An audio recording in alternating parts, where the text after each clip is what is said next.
has never been just about the sound. It's about the people, the culture, the scenes, the energy, the rebellion, the identity. And over the last 20 years, heavy music hasn't just evolved, it's transformed. It's fractured, rebuilt itself, gone underground, gone mainstream, and reinvented what heavy even means. Today, we're not talking riffs or tracks. We're talking about the culture that shaped heavy music from the mid-2000s to now. The movements, the communities, the technology, and the mindset shifts that changed everything. Welcome to Ampyre Sessions, where discovery meets rebellion. This is the show that takes you on a journey to the world of music, the riffs, the legends, the hidden stories, and the lessons that fuel creativity. Here we break down the craft, the culture, and the chaos of sound, making it raw and unforgettable. Whether you're a musician, a fan, or you're just hungry for knowledge, Ampyre's your backstage pass to the rebellion of audio. So plug in, turn up. This is Ampyre Sessions. I am your host, Dustin, and today we are taking a journey through the evolution of heavy music culture over the last 2 decades. This isn't a history lesson, it's a culture map, a look at how fans, musicians, technology, and society shape the sound we all call heavy, because heavy music isn't just a genre, it's a living ecosystem. So let's dive in. The mid-2000s, what I like to call the era of transition. So the early 2000s were a strange, electric time for heavy music. The mainstream was shifting. The underground was bubbling. And the internet was about to blow the doors off everything. The first thing we need to talk about is the fall of one era. This is the nu metal scene. Nu as in N-U metal.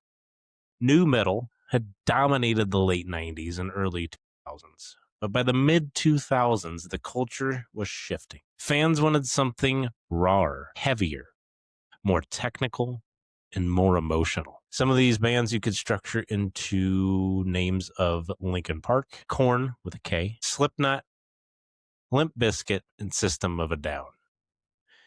As later, we hit the rise of metalcore.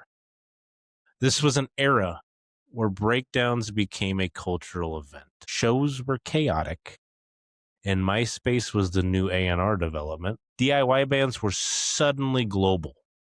Metalcore, you could put into categories of bands like Killswitch, Lamb of God, As I Lay Dying.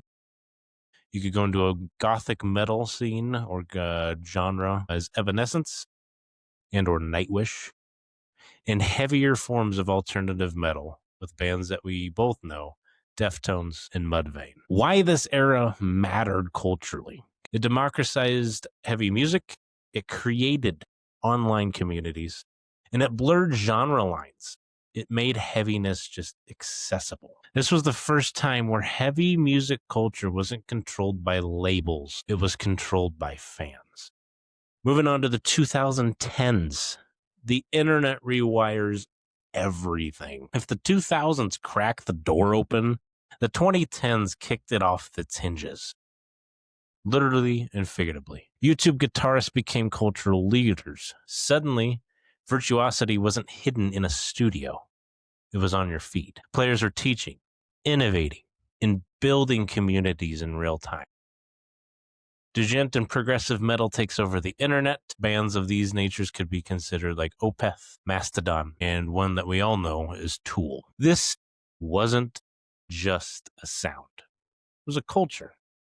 Precision, technology, experimentation, home recording, and online collaboration. During this time frame, you hit the rise of bedroom producers. You don't need a studio anymore in the 20s. All you needed was a laptop, some type of audio interface, a DAW, and a vision. This changed everything. Heavy music became more technical, more polished, more experimental, because the tools were finally accessible. Why this era mattered culturally. It empowered creators. It made niche genres global. It created new communities. and it redefined what professional meant. Heavy music culture became decentralized and more alive than ever. The 2020s hybrids identity in what we define as new heavy. The 2020s didn't just evolve heavy music, they redefined it. Genre walls collapsed. Heavy music started blending with the likes of electronic, hip hop, pop, ambient, industrial, and experimental genres. The culture shifted from purity to creativity, from stay in your lane to break every lane. Is very key, and I especially now I love to talk about this because metal music and heavier music has become very acceptable in the day and age that we live in compared to when I first started taking on the metal scene and incorporating it into who I am. It really wasn't acceptable.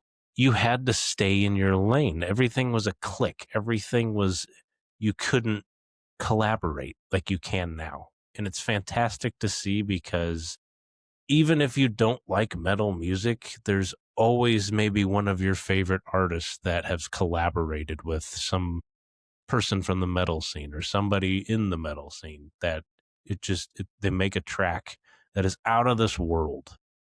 And I love to see the collaboration and the unity of the music scene right now because we are at a very, very beautiful time in music for those reasons. Also, during this era, you have the return of rawness. After a decade of hyper-polished productions, fans started craving authenticity again. They wanted more grit, more imperfection, and more humanity involved. During this time, you have the rise of micro scenes. Instead of one big, heavy music culture, we now have a dozen of small, passionate communities. Online collectives, local underground scenes, niche subgenres, Discord communities, and TikTok-driven movements. Why does this era matter culturally? It celebrates individuality. It rewards experimentation. It values authenticity, and it's more inclusive than ever. Heavy music isn't one thing. It is a spectrum. The role of technology in cultural evolution. Technology didn't just change how heavy music sounds. It changes how it spreads. First thing I want to go in depth to is social media. The thing that we all assume is everybody needs a label, right? Fans don't need labels. They need a community. Fans don't need magazines. We need connection. The second thing, too, affordable gear. The rise in affordable gear really acquitted to the next generation of music producers and people that did want to produce their own sound. Anyone can record, anyone can produce music, and anyone can release music. It's a beauty that we live in right now. The third part is streaming. Algorithms created new pathways for discovery. Niche genres found global audiences. Going in depth on that, niche genres, it's basically breaking down metal into, or heavy music into subcategories like baby metal, crab metal, stuff of that nature. If you haven't seen a list, you should look on Google Images. But there's literally a million different genres of metal music and how they make it. Each has their own little spice, own little flavor, but that's the beauty of innovation. It really is, because these smaller genres that you just think are compiled into it now have a global fan base. It's cool to see. Online collaboration. Musicians from different continents can create together without ever even meeting. Cultural impact. Technology didn't replace the culture. It amplified it. The fans are the real engine of heavy music. Heavy music culture has always been fan-driven. And I do show a little bias here just because I have explored multitude of other genres and going to their concerts, going to their live events, and experiencing not only the people that are around there, but also the music and how it makes people feel and stuff of that nature. And I really just go in depth with it. I will say this with bias. the fans of heavy music matter almost more than any other genre because of these facts that I'm about to list. They're loyal, they're passionate, they're community oriented. They support their artist directly, and they build scenes. From this, you have a shift in fan culture from gatekeeping to welcoming. And what that means to me, gatekeeping back in the day, they used to be very possessive about certain things. Music also was one thing. And there's a couple fan bases out there that are still gatekeeping to this day. I'm not going to name names right now, but one very pertinent artist pops here. Keeping people used to love to make it exclusive, only about themselves. And to be honest, I love to see the shift in culture, especially in the metal scene, because any show I've ever been to, I have never, ever gotten that from fans.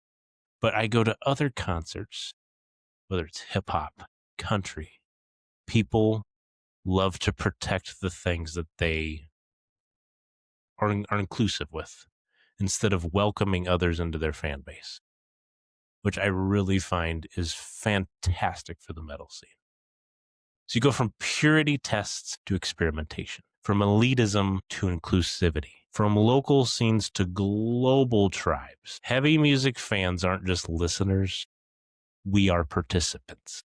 So, with that being said, what heavy music culture means today. So where are we now? Heavy music culture today is diverse, it's global, it's experimental, it's community driven, it's technology powered, and it's emotionally honest.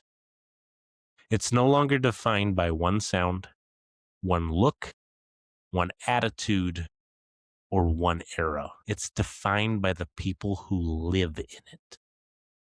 And that's what makes it more alive than ever. Heavy music culture has evolved, fractured, rebuilt, and reinvented itself over the last 20 years. It's still evolving, and it is a living organism shaped by fans, creators, technology, and the world around it. Thank you for joining me on this cultural deep dive. If you are loving this January series, stick around as we will be making more content that you do love. If you do love it, please head over to Spotify, Apple Music, or YouTube. I have all my podcasts listed on there for free full-length audio episodes. But if you would like to see me actually record these in my studio, I do have full-length audio and video episodes on my website, www.ampyresessions.com. From there, you will go to the Backstage Pass. So you do require a membership for those. So $9.99 per month or $100 for a year pass. Okay. You do get $20 off if you do the annual one, but you do get exclusive promotional codes every month that do take a percentage off of merch orders. So if you are interested in any of my merchandise, you can use that code on any of those.